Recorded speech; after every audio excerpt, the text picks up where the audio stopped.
ম্যাচে যখন লড়ছিল চিরপ্রতিদ্বন্দ্বী ভারত পাকিস্তান, তখন দ্বিতীয় ইনিংসে ঘটে আলোচিত আরেক ঘটনা। পাকিস্তানের হয়ে ফিল্ডিং করার সময় ভারতীয় সমর্থকরা রীতিমতো স্লেজিং করতে থাকেন বাউন্ডারিতে দাঁড়িয়ে থাকা হারিস রৌফকে।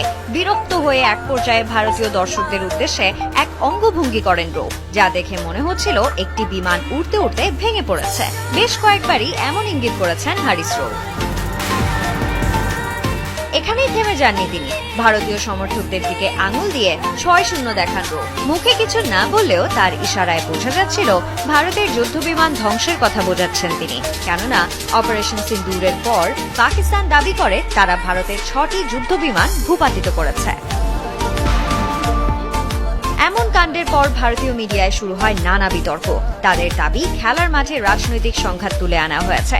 অথচ একটু শুরুর দিকে তাকালে দেখা যায় নিজেদের প্রথম ম্যাচ জয়ের পর ভারতই পোস্ট ম্যাচ সংবাদ সম্মেলনে পেহেলগামের কথা টেনে এনে জয় উৎসর্গ করেছিলেন নিহতদের। সেই সাথে পাকিস্তানিদের সাথে হাতও মেলায়নি সূর্যা কুমারের দল।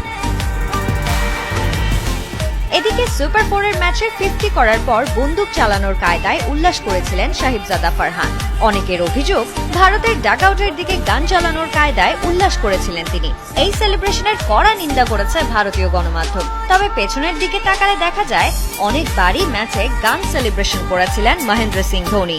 এমনকি IPL-এও বন্দুক চালানোর ভঙ্গিতে সেলিব্রেশন করেন বিরাট কোহলি।